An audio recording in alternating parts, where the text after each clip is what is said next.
Copyright Penguin Audiobook.com.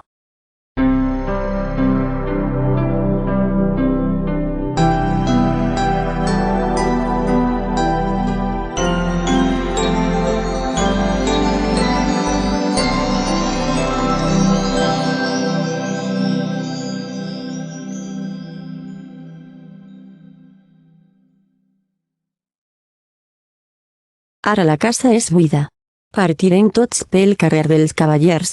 No en queda res, en no ésser les parets blanques, el vent que xiula entre les bigues, les ombres que me ajuden a inventar la vida. Al fons de la cisterna resta l'anguila. Només coeja les nits de tempesta, com els records que, en reactivar-se, sovint esdevenen una cicatriu. Érem a mitjan dècada dels 60. Era un temps d'impaciència i havíem de callar. Em sentia impetuós, somniador, vehement, utòpic. Ho volia tot, canviar el món, capgirar l'ordre, escapar-me de les angoixes que havia heretat, construir un temps nou, lliure, i pensava que estava a punt d'arribar. Però Franco, tanmateix, no es moria. Era, el meu, un món inquiet i jove. Sentia la fatiga d'adaptar-me a la vella moral, als principis que havien dissenyat els vencedors. I vaig respirar l'energia del temps disposat a caminar i no aturar-me fins en haver arribat. No sabia on anava, però havia de caminar. Ens havíem casat i, 15 dies abans que se'n complissin 9 mesos, va néixer la filla, Maria de la Pau, la nostra nina.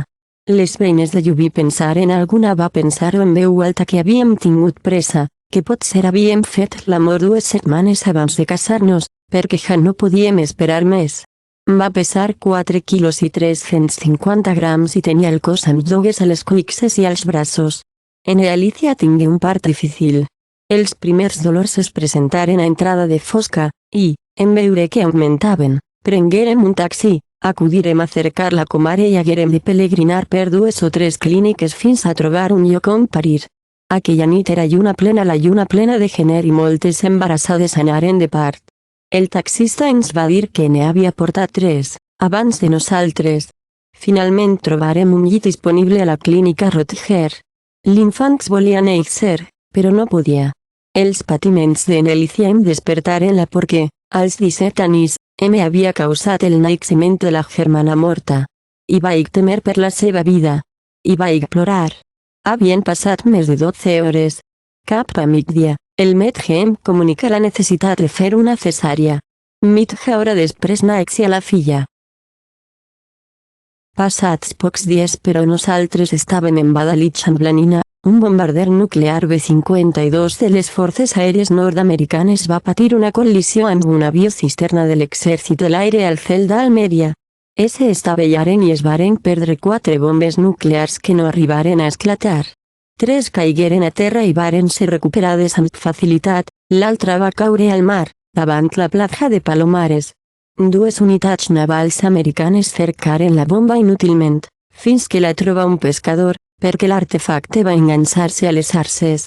Va córrer el rumor que les aigües d'aquella platja havien contaminat amb la bomba, que contenien radioactivitat, i el govern de Franco tractà de parar que la notícia s'estengués i disposà que Manuel Fraga Iribarne, ministre d'Informació i Turisme, acudís a banyar-se a aquell mar amb la finalitat de tranquil·litzar la gent. També hi banyaren l'ambaixador dels Estats Units i el cap de la regió aèria de l'estret de Gibraltar. Els varen veure per televisió. Havíem anat a casa dels pares de Alicia, a Llubí, a passar unes setmanes a fi que es recuperàs amb certa calma. I partirem després del batell de la nina, a la parròquia de la Trinitat. Vaig anar i venir cada dia amb el tren tot el temps que ens hi estarem. Ens hi sentíem bé. Els pares de Alicia es desvivien per nosaltres i es ocupaven d'atendre la nina. Ell, l'avi matern, se la mirava al braç, adormida. I hi havia una enorme tendresa als seus ulls. Potser em va ensenyar a ser pare, només amb la manera com la mirava. El televisor repetí les imatges. Eren en blanc i negre. Es tractava de dir que l'aigua no contenia residus radioactius. Una aigua nítida, transparent, al cor de l'hivern. Feia fred només de veure'ls, els 3 banyistes. Fraga ens semblava patètic amb el meiva posat, prest a fer 4 braçades en l'aigua. I es va dir que, potser, era una altra platja on havien acudit a fotografiar-se. També aquell i el govern va aprovar, a instàncies de Fraga, la nova llei de premsa i impremta. Els més durs del règim s'irritaren perquè suprimia la censura prèvia dels diaris i de les publicacions literàries, però la llei era una trampa.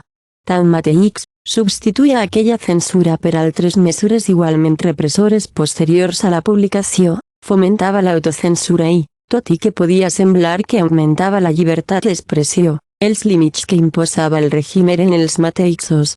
Pocs anys després, em vaig saber l'amargor d'aquella llei, i vaig comprovar que l'obertura que prometia era una fal·làcia. Aquells anys foren els dels inicis de l'obra cultural balear, que presidia el poeta Miquel Forteza i tenia la seu en un petit local de Sa Calatrava, al carrer de la Torre de l'Amor, al costat de l'editorial Mol. En era secretari Miquel Fullana, que ocupava d'atraure nous socis. A la sala on ens reuníem hi havia un retrat de Mariana Aguilo que don Miquel havia dibuixat a llapis. Els versos d'Aguilo, poble que sa llengua cobra se recobra a si mateix, foren, en aquell temps d'emigrades llibertats, la divisa que va servir de guia a algunes inquietuds, potser les més crítiques. Era una consigna romàntica, que venia de lluny. El recobrament de la personalitat d'un poble per mitjà del renaixement de les lletres. Però també es tractava de la lluita per les llibertats ofegades pel règim vinculada a l'aparició dels primers grups de resistència. La vitalitat d'aquells joves contestataris i rebels s'unia a l'energia llargament acumulada dels vençuts. Em resulten difícils d'oblidar les reaccions de la vella gent d'esquerra, homes derrotats que havien passat anys a la presó, alguns d'ells un quant temps condemnats a mort, marcats per a tota la vida en llegir les meves primeres novel·les. Ni que s'establís un lligam entre els lectors i aquells textos que parlaven de la repressió, de les presons, dels assassinats arran dels murs blancs de lluna dels cementiris de l'illa. L'aparició dels mallorquins, de Josep Melià, l'any 1967, a l'editorial Daedalus de Bartomeu Barceló. Allí publicaren els primers poemaris Miquel Àngel Riera, Bartomeu Fiol, Guillem Frontera i Jaume Pomares a l'origen del despertar de la consciència política de molts homes i dones, especialment joves. He de dir que el vaig llegir amb afany, perquè el llibre aportava elements de judici sobre la realitat illenca, alhora que polaritzava emocions i desvetllava nous corrents d'opinió. I desemmascarava una de les sacres més corrosives que ens han impedit la construcció d'una societat moderna, l'espantós autoodi, l'actitud d'amagar vergonyosament el que som perquè no s'ajusta als patrons culturals establerts per les classes dominants, la mirada posada en els models que per a aquella gent que es menysprea a si mateixa donen prestigi. Més d'una vegada, tot just quan començava a escriure les primeres proses, em advertiren que no escrivís en una llengua limitada i pobra, que no traspassa fronteres, que estava bé per a les rondalles i per fer 4 glosses. Fes-ho en castellà, em deien, i arribaràs a l'extrem del món. Però la meva aspiració no és arribar a l'extrem del món, responia Jo. En tinc prou si sóc capaç de desvetllar una inquietud, de commoure el cor intel·ligent d'un lector. I insistien.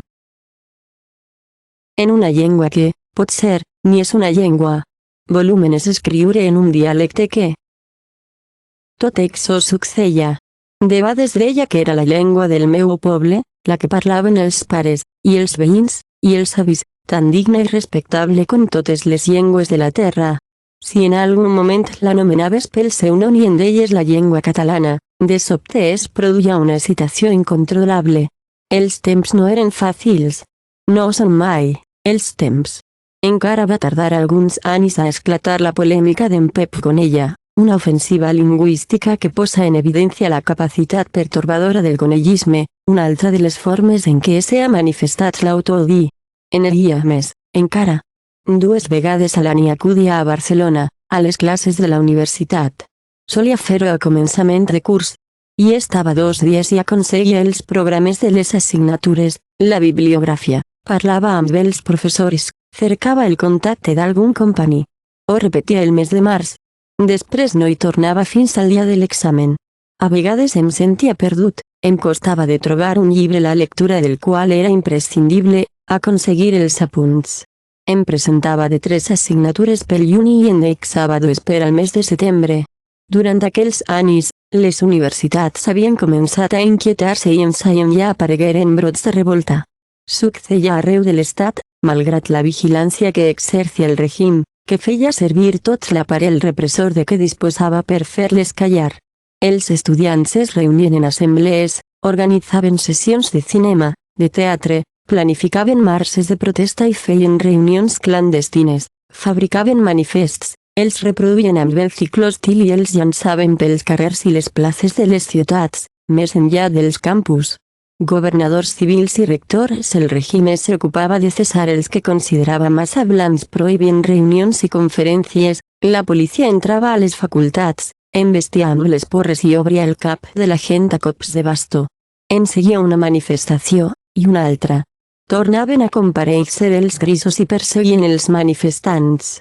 Hi havia detencions, i tortures, i els professors José L. López Aranguren, Agustín García Calvo, Libre Te Quiero como Arroyo que brinca de peña en peña, però no mia, i Enrique Tierno Galván, perquè assistiren a una manifestació d'estudiants protestaven perquè la policia havia entrat a la Facultat de Lletres de Madrid, varen ser expedientats i expulsats de les seves càtedres.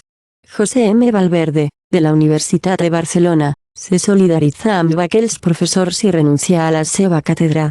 Valverde, professor d'estètica, va escriure a Aranguren unes paraules memorables que varen córrer arreu, però es deien de manera callada. No pot haver-hi estètica si no hi ha ètica.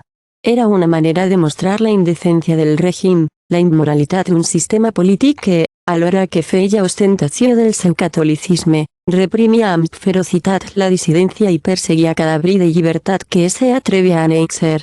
42 catedràtics més s'adheriren per escrit als companys sancionats. I tornaven a expulsar més professors, i les facultats feien vagues, i els estudiants tractaven d'impedir que els substituts impartissin les classes. L'objectiu, la democratització de les institucions universitàries. I la il·lusió que aquelles conquestes s'expandissin més enllà dels claustres acadèmics. De forma clandestina, estudiants i professors de la Universitat de Barcelona es reuniren al convent dels Caputxins de Sarrià amb l'objectiu de constituir el Sindicat Democràtic d'Estudiants. Hi eren convidats Jordi Rubio, Jon Oliver, Salvador Espriu, Antoni Tapies, que varen donar suport al naixement del sindicat. La policia va posar setge al convent, però estava protegit pel concordat amb la Santa Seu i no va poder impedir l'assemblea. Acabaven les provisions. Un aviador aficionat volia llançar menjar sobre el recinte.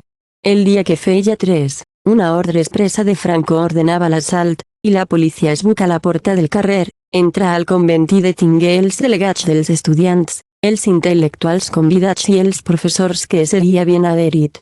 I prengué nota, i feu fitxes. I els representants dels sindicats estrangers que hi havien acudit en secret foren portats a la frontera. La brigada político-social se'n va aprofitar. I va haver multes i represàlies. Però la caputxinada tingué un ressò internacional i el règim s'emprenia. Persistien les tortures, cada cop més cruentes, més salvatges. 100 capellans vestits amb sotana es dirigiren a la seu de la brigada político-social amb la intenció de fer entrega al comissari en cap d'una carta en què exigien que cessassin de torturar.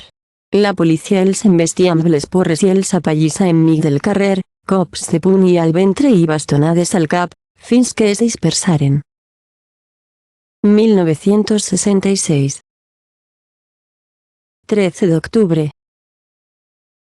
El capellà, que actua en nom de la propietat del centre escolar, no para de dir-nos que la feina del mestre és sobretot espiritual i que res no hi fa un bon material escolar si el qui ensenya no té una vocació de veritat. Un bon mestre fa bons alumnes amb el pitjor material del món, uns mitjans magnífics no són res, si el mestre falla a l'hora de servir-se'n. La lliçó, ens la sabem de memòria. L'escola treu uns diners que s'haurien d'invertir a millorar l'ensenyament i mai no sabem on van a caure. Mentrestant, la retòrica del capellà no para d'explicar-nos que la nostra feina és espiritual, sobretot.